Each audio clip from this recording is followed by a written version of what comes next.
Halo semua, saya Kayla. Pada video ini saya akan menjelaskan tentang gravity powered car atau gravity car. Nah, apa sih gravity car itu? Gravity car adalah sebuah mainan mobil yang dapat bergerak karena adanya gaya gravitasi tanpa dibantu oleh baterai, remote control, atau alat penggerak lainnya. Nah, ini gravity car yang telah saya buat. Gravity car dapat bergerak karena adanya perubahan energi potensial menjadi energi kinetik. Nah, tujuan dari video ini adalah untuk mengetahui apakah beban yang kita gunakan dapat mempengaruhi efisiensi gravity car. Mari kita lihat. Nah, sebelum saya melakukan percobaannya, saya akan menunjukkan kepada kalian apa saja bahan yang diperlukan untuk membuat gravity car. Untuk bagian rangkanya, terbuat dari karton duplex. Agar lebih kokoh, saya gunakan 2 lapis karton duplex.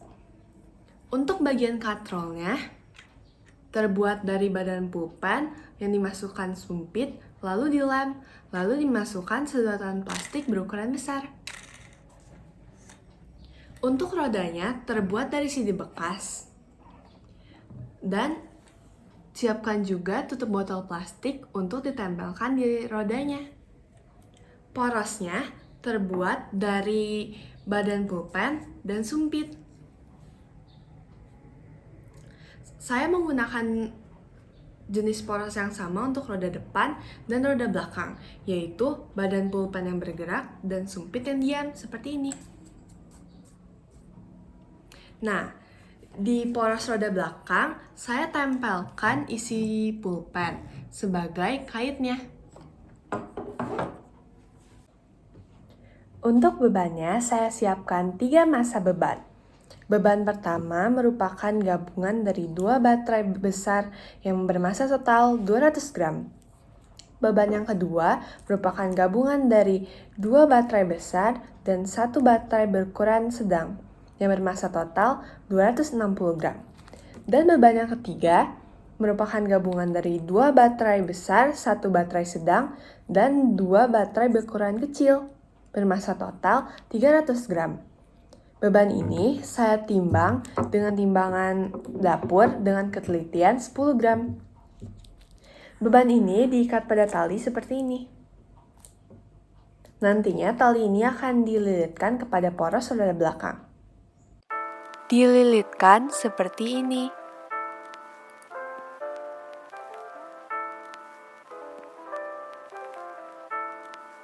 Lintasan yang saya gunakan untuk menjalankan gravity car-nya adalah rantai keramik yang saya tandai setiap 0,4 meter.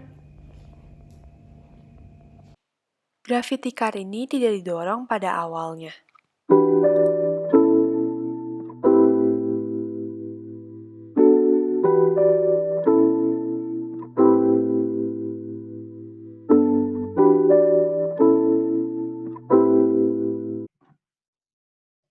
Nah, setelah saya melakukan percobaan, saya memasukkan video yang telah saya rekam ke aplikasi Avidemux seperti ini. Untuk mencari tahu waktu gravity car saat melewati jarak tertentu dan waktu saat beban jatuh. Caranya adalah kita majukan videonya sampai ke jarak yang kita inginkan. Misalnya seperti ini, 0,4 meter. Di sini waktunya menunjukkan 3,4 detik. Nah, waktu ini kita masukkan ke aplikasi Microsoft Excel untuk dicatat. Nah, setelah kita mendapatkan data-data dari aplikasi Avidemux, data-data tersebut kita catat di Microsoft Excel seperti ini. Ini merupakan tabel waktu dan jarak. Dan waktu saat beban jatuh juga saya catat. Dari tabel, kita bisa membuat grafik jarak terhadap waktu seperti ini. Dapat dilihat bahwa grafik terbagi menjadi 2 bagian. Bagian yang pertama yang berwarna biru menunjukkan percepatan. Dan bagian yang kedua yang berwarna orange menunjukkan perlambatan. Perlambatan dimulai ketika beban jatuh menyentuh permukaan lantai. Dari grafik ini didapatkan persamaan trendline yang ini. Dengan menggunakan rumus S sama dengan V0 kali T plus setengah A kali T kuadrat, akan didapatkan kecepatan awal dari konstanta X yang ini. Dan didapatkan juga percepatan dari konstanta X kuadrat dikali 2. Ini dikali 2. Selanjutnya, gunakan rumus Vt sama dengan V0 plus A kali T untuk mencari kecepatan maksimum. Ini adalah tabel percepatan dan kecepatan maksimum dari percobaan ketiga masa beban yang telah saya lakukan. Nah, sekarang kita dapat menghitung energi potensial dan energi kinetik. Untuk mencari energi potensial, kita gunakan rumus massa dikali percepatan gravitasi dikali ketinggian.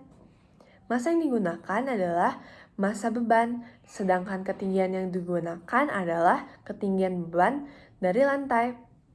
Selanjutnya, untuk menghitung energi kinetik, kita gunakan rumus setengah dikali massa dikali kecepatan kuadrat. Massa yang digunakan adalah massa beban ditambah massa mobil. Setelah mendapatkan EP dan EK, kita dapat mencari efisiensi.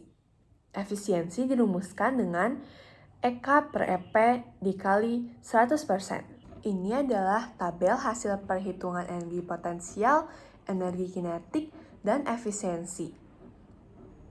Dari tabel ini, saya dapat membuat grafik efisiensi terhadap massa seperti ini. Dari tabel dan grafik yang tadi telah saya tunjukkan, dapat dilihat bahwa efisiensi terbesar yaitu sebesar 20% dari percobaan dengan beban gabungan dari 2 baterai berukuran besar, 1 buah baterai berukuran sedang, dan 2 buah baterai berukuran kecil yang bermassa total 300 gram. Sedangkan efisiensi terkecilnya sebesar 11%, yang dari percobaan menggunakan 2 buah baterai berukuran besar yang bermassa total 200 gram. Nah, jadi dari percobaan yang telah dilakukan, dapat disimpulkan bahwa semakin besar massa beban yang digunakan, akan semakin besar juga efisiensi gravity car-nya. Jadi, bila kita ingin membuat gravity car yang efisien, dibutuhkan juga massa beban yang besar. Percobaan ini tidak hanya dapat dilakukan dengan mengubah variasi massa beban saja. Banyak variabel bebas lainnya yang dapat kalian ubah. Contohnya, variasi tinggi katrol, variasi diameter roda, maupun variasi lintasan yang digunakan untuk menjalankan gravity car. Bahan-bahan yang digunakan juga tidak harus sama dengan yang saya gunakan. Setelah menyaksikan video ini, menarik bukan? Kalian bisa mencobanya sendiri di rumah. Terima kasih telah menyaksikan video ini. Selamat mencoba!